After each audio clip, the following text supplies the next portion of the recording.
What's up, Corinth teens and Corinth teens families? Welcome to an episode of Family Convos, a post-youth group family discussion where you guys gather and talk about connection to Christ. Thanks for tuning in.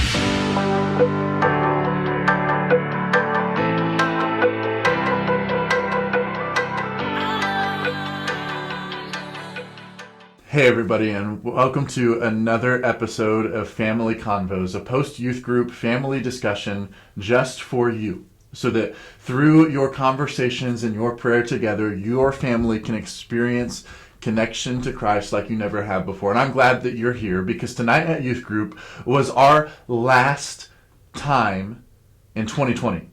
That's right.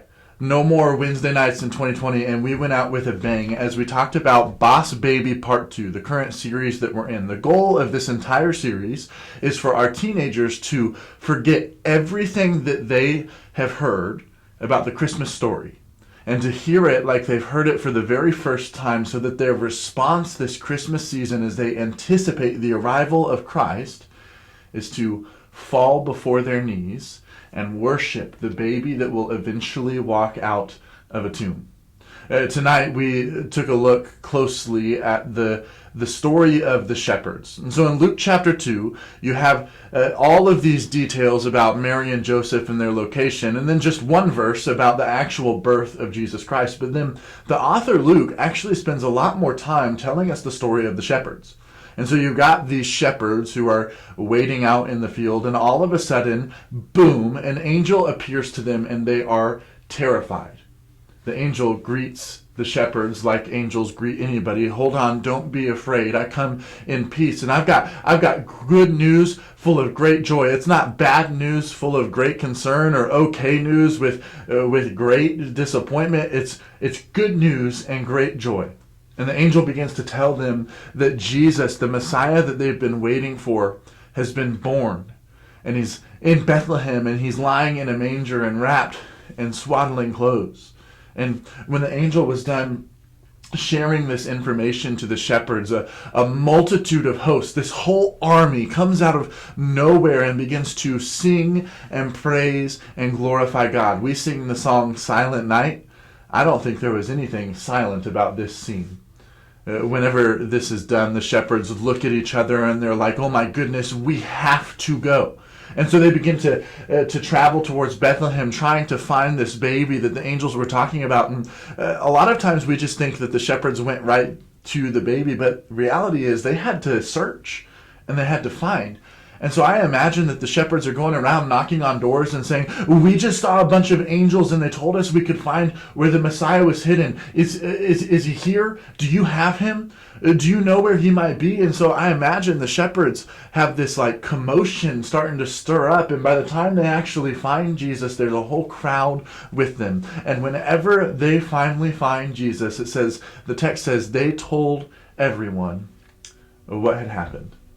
And when they left, they went on their way, praising God and glorifying God. Now, the question we have to ask to this story, if we're hearing it like the very first time, and if we're hearing it like the original audience would have heard it, the question is, why shepherds?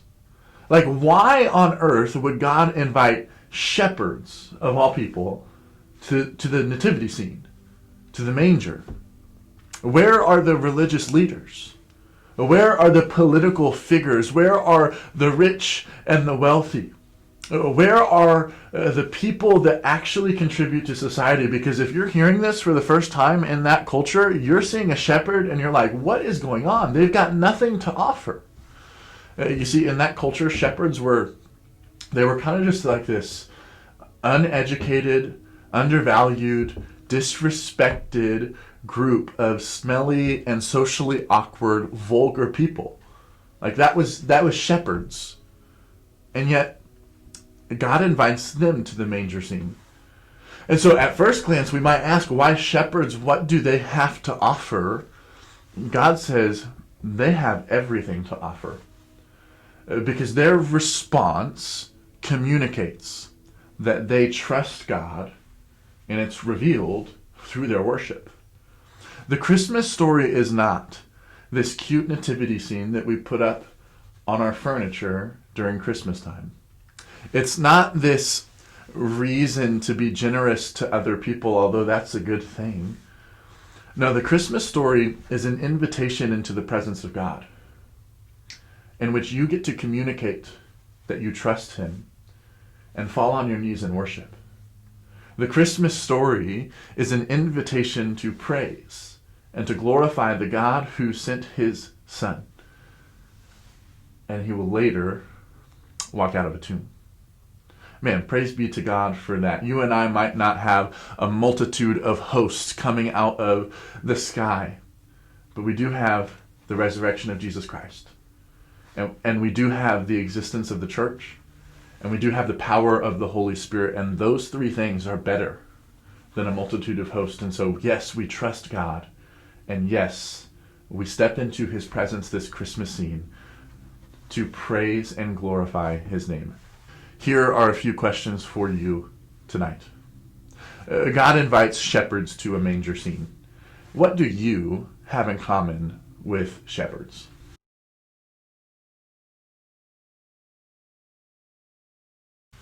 Question number 2. Regardless of your answer to the first question, how are you going to pursue the presence of God this Christmas season?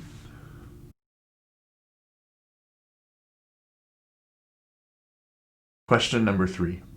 How can we be praying for each other as a family this week?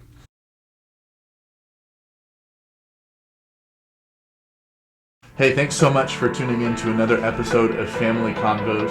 I won't see you for a little bit because our Wednesday nights are done, but I do want to remind you about our Christmas party coming up this Sunday, December 13th from 5:30 to 7. If your teenager is coming, they just need to bring a coffee mug wrapped in paper. That's it, a wrapped coffee mug, and we're going to have a great time celebrating Christmas together. We'll see you next semester on another episode of Family Convos. Peace and grace. Merry Christmas.